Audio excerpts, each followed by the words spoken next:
ego, right? So now, again, the me caused the problem. Did you have the me when you were born? No. When you are born, the child is innocent. It came alone, all one. The child has no sense of me and the other. There's no sense of separation for the child. The child experiences life, a non-dual life, right? No other, because there's no me in the child. But father and mother are not happy, comfortable. They'll come in, Papa, Hagidiyappa. They'll give a name to the child, first name. The child doesn't understand. These people are calling me Chinna, Putta, Papa. So the child doesn't know. Child looks like this because child doesn't have any sense of separation. Okay, the child is in bliss. When there's no separation, it's bliss. Then gradually she understands, oh, this is me. My name is me. So the name gets deeply rooted. Name goes into you. Understand? So first seed of separation comes in the form of name. Your name is very deep in you. Right?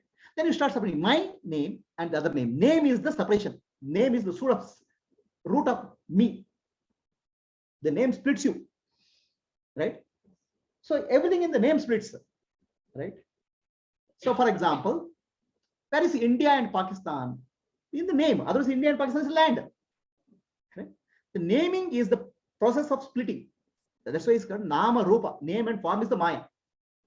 So the child starts separating out me from the rest. The ego starts. Right? But you didn't come with the me. Maybe this me was in the seed form.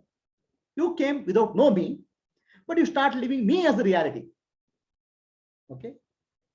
The me is given to you not by nature. Me is given by to society. Right? So we start living the society reality as reality. And this causes a lot of tremendous damage. Can you come out of this me? Can you come out of this societal reality? Can I go back to my own reality? So that is called jnana. So a child is blissful. A jnani is blissful. In between the child and the jnani, life is a mess. Bliss and a mess. The jnani understands all this is a programming by the society. The me, the concept of me. It is required for functioning the role. Role functioning is required. But it's not a reality. Right? So we confuse the role with the reality. Role with the reality. The moment confuse the role with the reality, life becomes a pain, suffering. Imagine an actor plays the role of a beggar. And the role is so deep, he starts crying after coming out of set also. I'm a beggar. Then his life has become miserable. Role has got into reality. The actor is able to play the role of a beggar or a rich man or a police or a dacoit without getting affected because he knows he's an actor.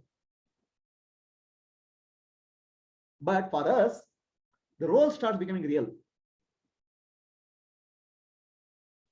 Role is required. Okay? Required for functioning.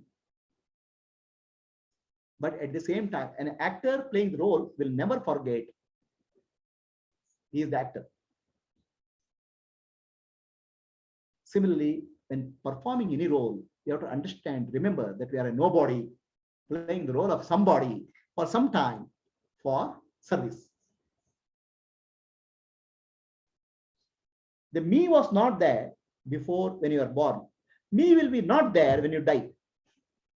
In between the me comes. The me is the ego. Right? Your identity. And whatever identity you take will hurt you. Start believing it real. So first of all, are you a mother? Ah, see. You become a real mother. That comes with me, the role of a mother, and it portrays as it is a real. Is real. Yeah. That's a problem. You are not a mother. You are Atma. The body is used for playing the role of a mother. That means the Atma plays as a mother with refers to the children. Atma places a wife with reference to the husband. And when husband is not there, the role of a wife dissolves. It goes to the background or dissolves, right? Role comes up when you see, it's like an actor, no? When you are on the stage, one dialogue is there for a scene, you say. Next dialogue is there for a scene, say. The actor knows that I'm saying a dialogue, he will do it well. Please understand, he'll never mess up the scene, right? If you mess up the scene, people will hit him with chappals and this thing, raw eggs, right?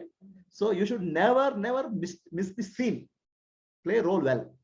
But after that, another role will come. Now, husband is coming, husband role, wife role. Be a nice wife, okay? Okay. Then our husband will ask, which class how did you become nice wife? He said, Prabhuji's class. He also come.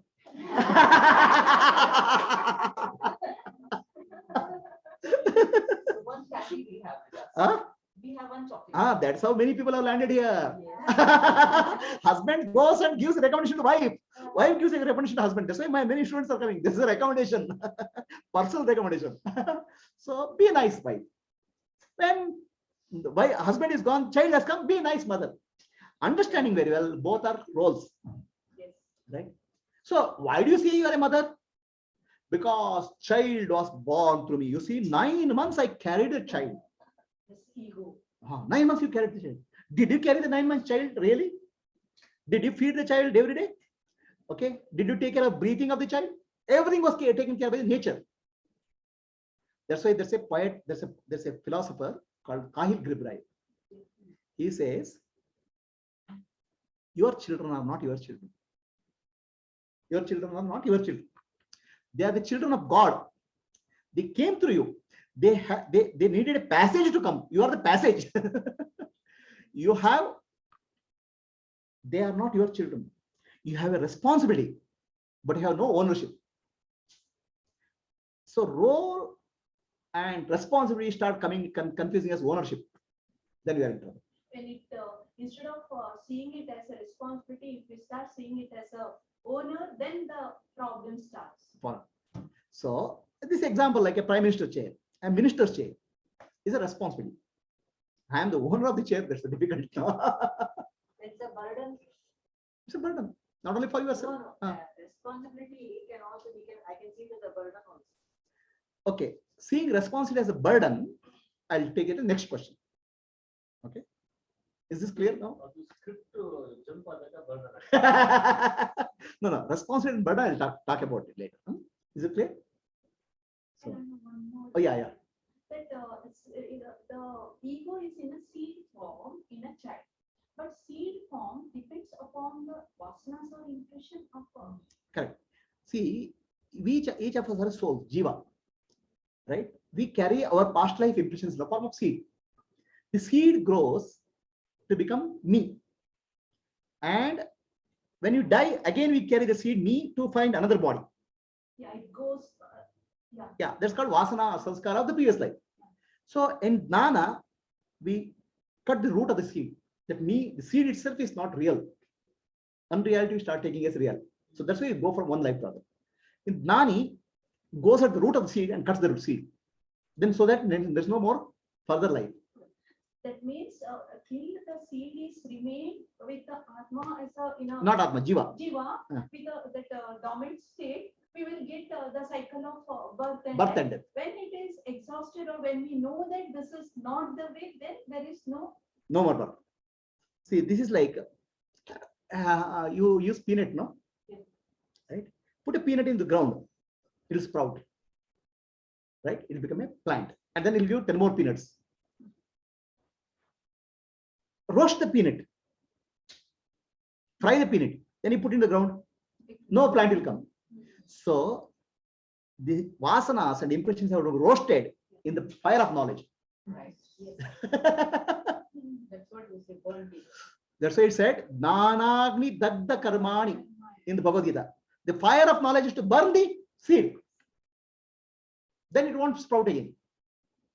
Right? Again, the seed is not burned. It becomes seed for next life. Next life.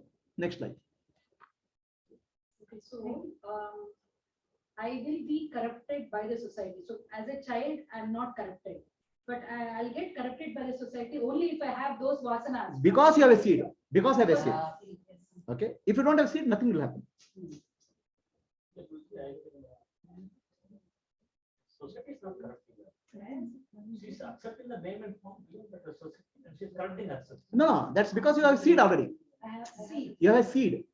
You have a seed of vasana. Okay, I'll tell you a story. Ramakrishna Paramahamsa gives this story often. A fisherman will go and put a net to catch the fish. Some fish, they see the net, they'll run away. They don't get trapped by the net. Some fish think that something interesting is there, they come inside the net and get trapped. Like us. Some fish get into the net and then say, oh, I'm in trouble, they'll jump out of the net. Some fish are very comfortable. This is a very comfortable place, they'll rush there. The fisherman will take them and do the cooking. So the net is the Maya, the world, appearances. The fish is the Jiva. Okay. The first kind of fish, seeing the net, they'll run away. They'll not get into the net. Because they know. They know. It's Maya. They are called Nitya Muktas. Okay. They are eternally liberated. They are already liberated. Nitya Muktas cannot be trapped by Maya. Okay. Even they are born, that doesn't matter actually. The world doesn't matter to them. They can live in the world perfectly, play the role and then go. They're like actors who know they don't get disturbed with the role. They are called Avatara Purushas or Nitya Muktas. Many yogis, many Mahatmas or Paramahamsas are like that. Nitya Muktas. They'll not get trapped. The samsara will not catch them. The Maya will not catch them. Correct? They are the fish which run away because they don't have a seed. Vasana is not there. Already Vasana is gone.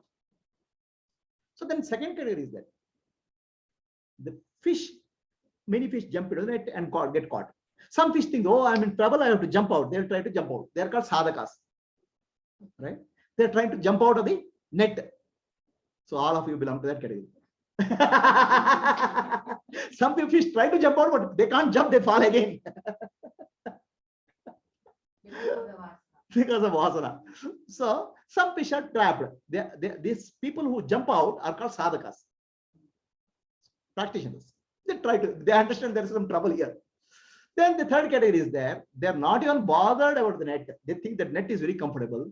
They are called Nitya Samsaris. They are eternally in that samsara.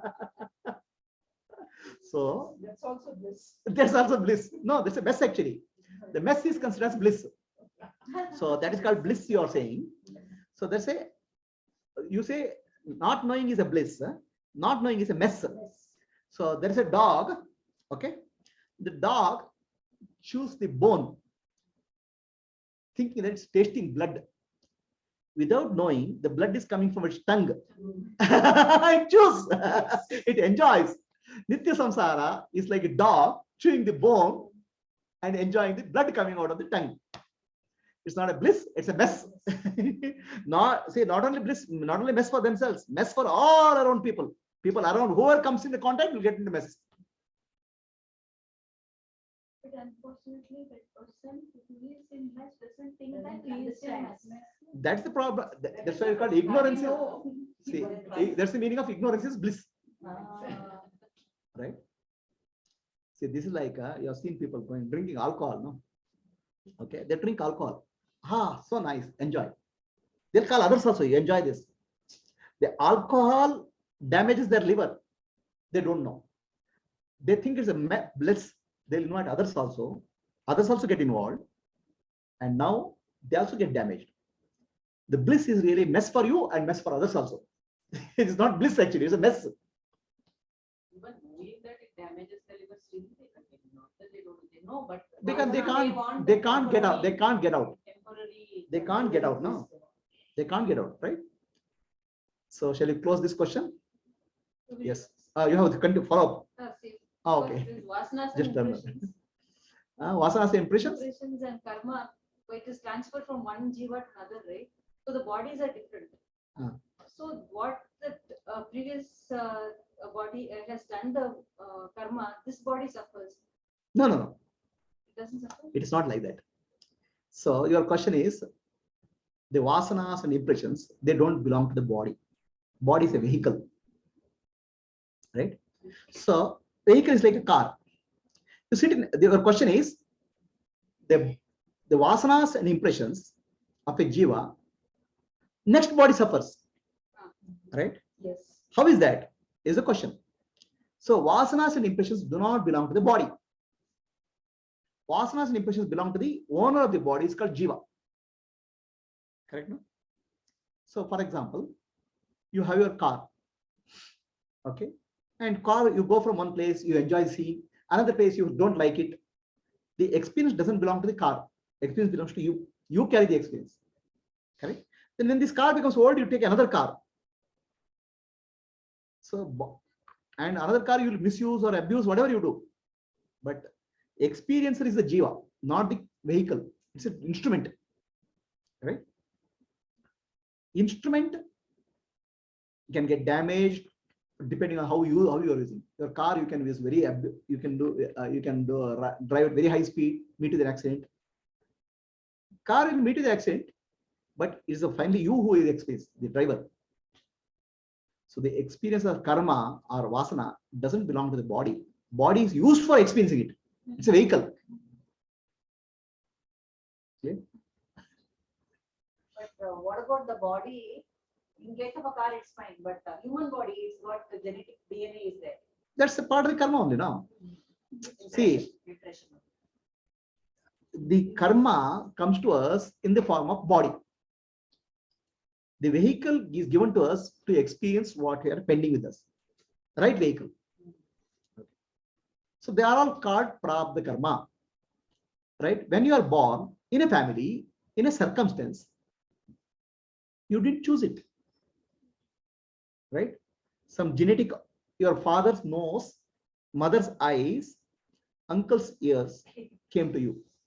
Same way, diabetes of your uncle, diabetes of your father came to you. Genetic orders. They are all part of the prabdha karma. That's called meaning of prabdha karma. What you get, there's no control for you. Only thing which you have choice is proper jnana. Proper wisdom. No, prabdha is what happens in your life. So jnana is what you get based on the experience with how the prabdha, learning.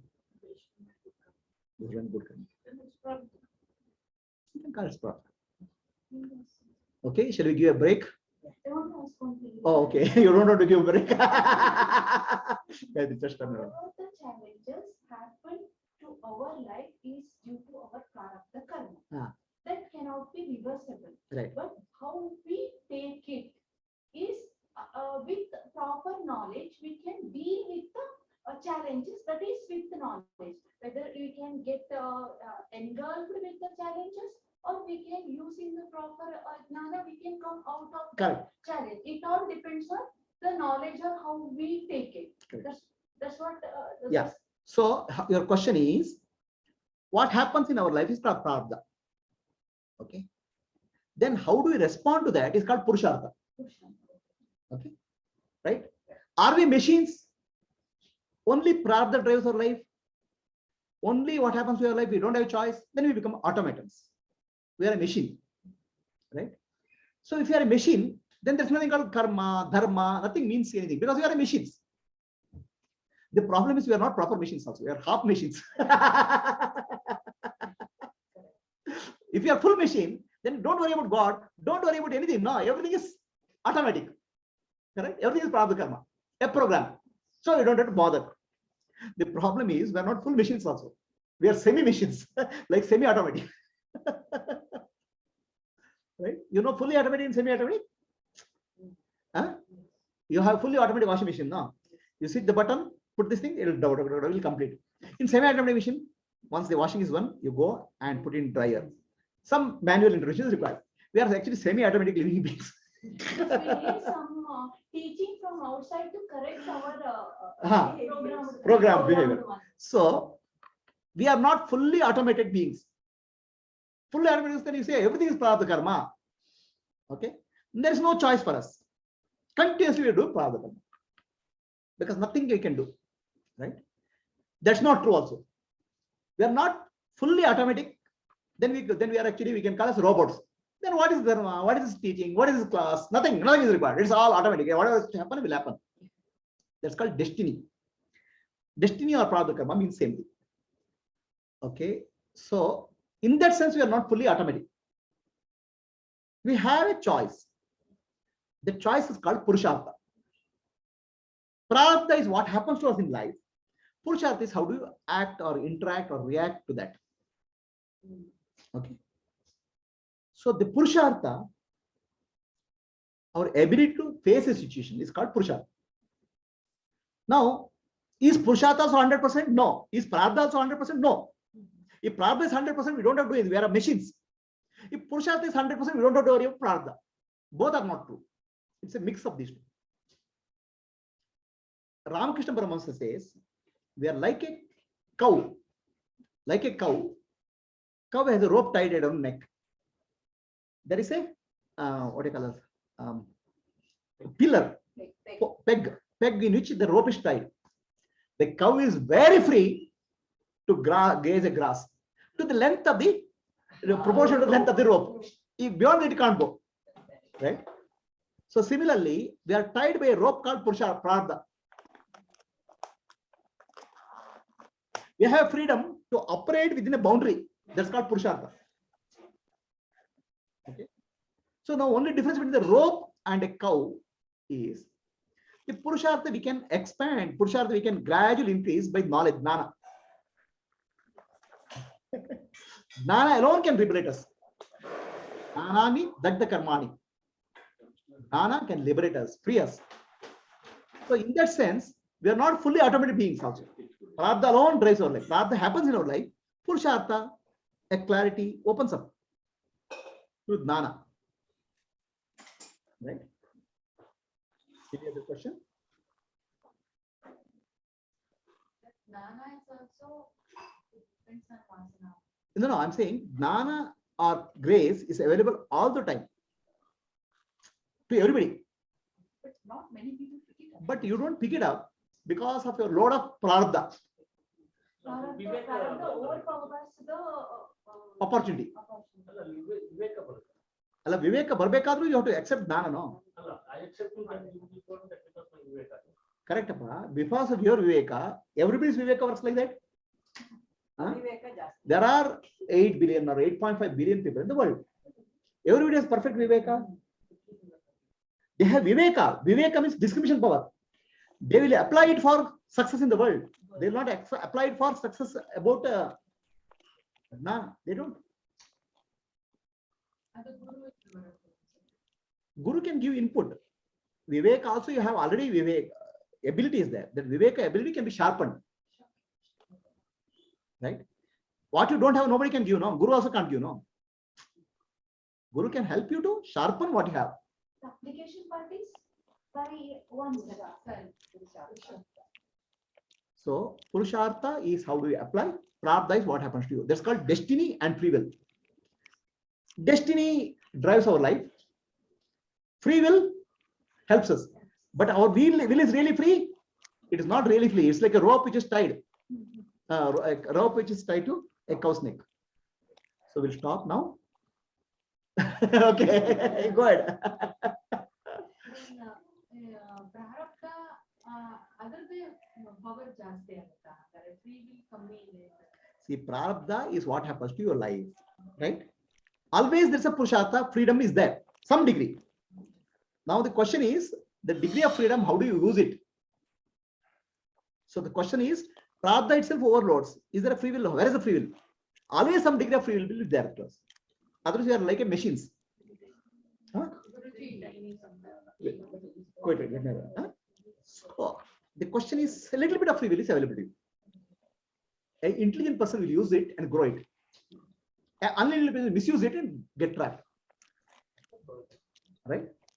So, example. One man has done too much of sin, papa. He goes to hell, Narakara. So, Yamaraja reads out. So, you have 1 million years of punishment because of papa you have done. Then he says you have done one good punya, good karma. One good karma. Okay? Only one good karma you have done in your others 1 million you have to suffer in hell. and we have a very nice facility here. We'll roast you alive. Okay, we'll fry you. Okay, we'll feed you to dogs. So many things we'll do, right? We have a well-trained staff here to take care of all your roasting in the hell. So your papa or sin is so much that you will be roasted in hell for 1 million years. Then one good punya is there, you're done. Okay. So then what is a good punya? He says, you have given a food to a person when was hungry. That punya is eligible to give you 1 hour of position, 1 hour of position of Indra, Devendra, king of gods. 1 hour you can sit in the throne of Indra. Then after that you come back in 1 million years. So this person goes. He said, then Yamadharma says, I'll give you first opportunity to experience good punya first. Go. So he goes to heaven, sits in the throne of Yamadharma. What is that? Indra. Then immediately he starts doing good karma. He gives so much of facility, so much of help to all people. Okay. In that 1 hour, he creates 10 million hours, 10 million years of punya. Huh? Just 1 hour. 1 hour, he converted 10 million years of punya. Now Yamadharma is confused. 1 million years of papa and 10 million years of punya. What to do? No, they don't cancel. Okay, he has to experience it, but he has created that opportunity. So similarly, for us, a small opportunities are for all of us. For a free will, good karma. Do you use it is the question. Right? It's there for everybody. But most of the people miss it. So extending this cow and rope example, can you say a person with a lot of prarabdha will have a very small rope, in which to operate? Yeah, the rope will be small. Yeah, but then still they'll be there. Still there will be some small circle will be there. A person with a lot of prarabdha will have a small circle. Okay. See, the prarabdha and purushartha we have to understand this way. Okay. Okay. Related to this opportunities, less opportunities for growth. No, I'm saying, I'll tell you, I'll explain that. Her explanation, her question I'm explaining. She's also asking, she's asking some question. Okay, what is that? Yeah.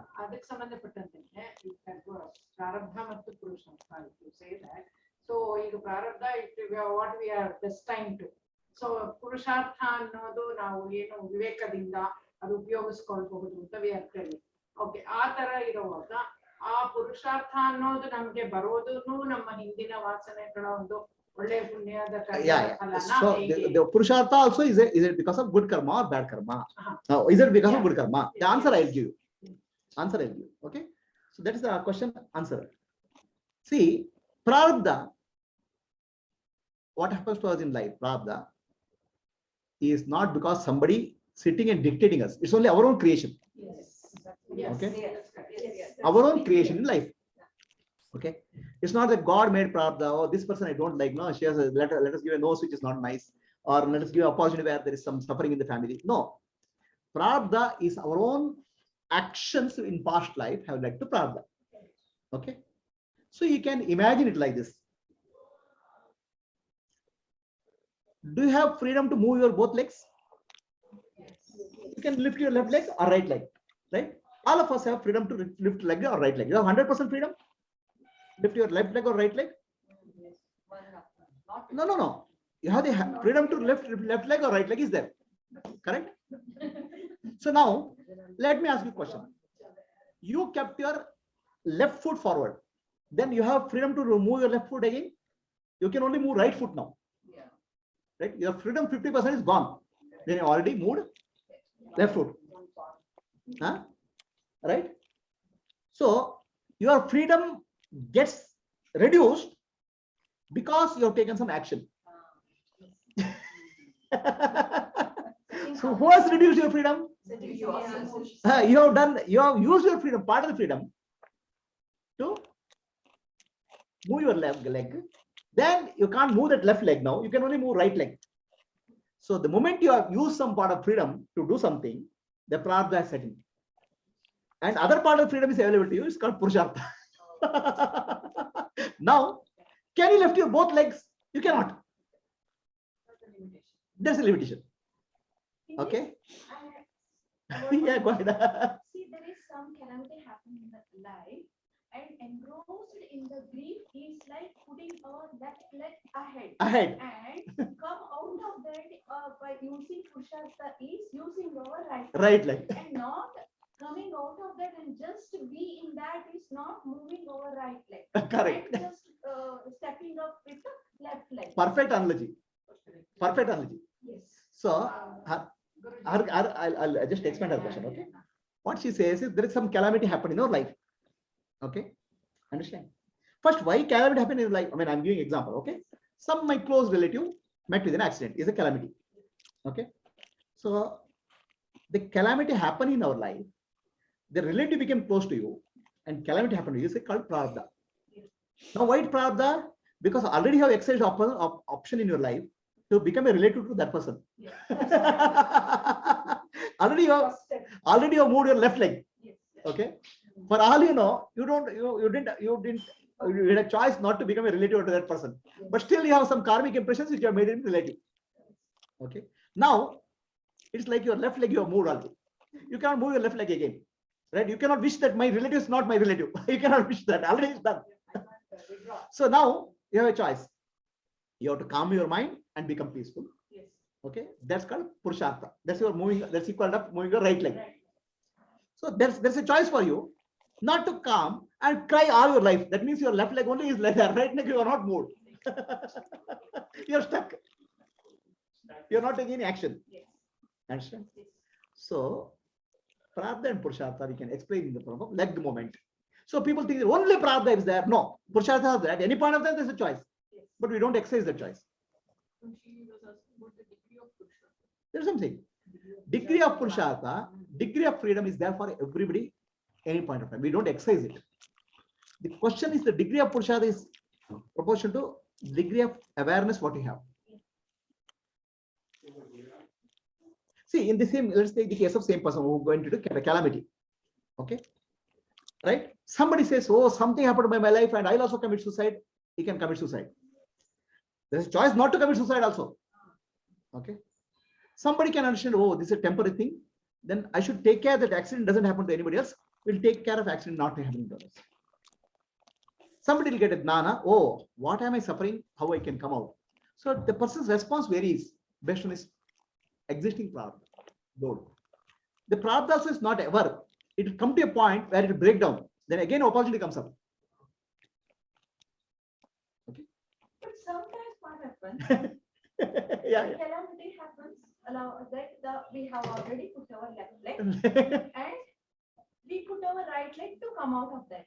But sometimes we put our right leg and just take out our right leg back a bit, and again that means the calamities affect. It comes and goes. It comes and goes. So once you put your right leg, your left leg is also free now. You move the left leg. Right? So you stand there. You want to do something else. To hold the left leg where there is. We don't want to be in No, the if your left leg is where you're holding, you're stuck in the Purushartha, Prarabdha. So once you start moving your right leg, left leg also start becoming free. So your Purushartha will start freeing you from Prarabdha. Allah, this is a very nice step, exhausting the prarabdha. You don't have to exhaust Prarabdha. You can actually, okay, now the question is, can Prarabdha be exhausted? The Prarabdha is of 3 types. Okay. One, no, Prarabdha. Prarabdha is what happens to your life. Okay. Let us say somebody gets a fever. Okay. Let's get a fever. It's a Prarabdha. He can't control because the corona is there in the city and he gets a fever. What happens to you is a Prarabdha. You can't do anything about it.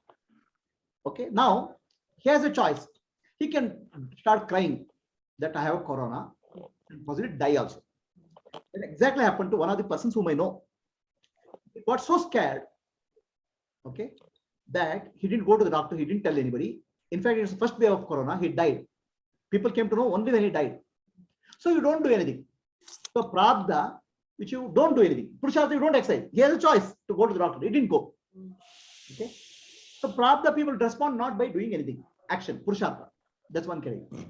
Then second category, somebody got a fever. Then he says, okay, I got a corona. I'll go to doctor. Okay. So he is exercising his purushartha to get a treatment. Okay. So now the doctor says, this one very strong because your lungs are affected. You can't survive. So then, does he have purushartha? No. He has a purushartha. I'll go and check as another doctor. Yes.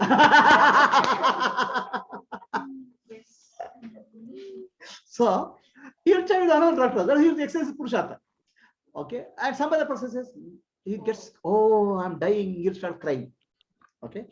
So then next doctor also says you'll die. Okay. Our next doctor may say, okay, there's a treatment. There's the latest medicine which has come. I'll give you. Then you'll survive. So that means he has overcome his purushartha with the prarabdha. Prarabdha with purushartha. So now another doctor also says, there's nothing can be done. This very difficult situation. There's no medicine. It's already disease is very progressed. So then this person can accept the death peacefully, or he can die crying. There are also purushartha. There's also purushartha. So when you accept death peacefully, okay, you're dying peacefully. Yes. He has exercised purushartha. That's called Vedanta. that he can come to Vedanta. And that happened in one of the cases. Actually, really happened. The person had a terminal case of cancer. Now that person came to me, said terminal case. So nothing can be done. Then I gave the person some meditation and some teaching. How much that person is so weak and tired. She can't, it's a she can't sit in the class for 2 hours also. I gave her and I gave her a meditation which she can play. She went back and in 3 months she died. Then her husband called me and told she died a very peaceful death. After listening to the class, after listening to the meditation every day, she was able to accept that I'm dying and died very peacefully.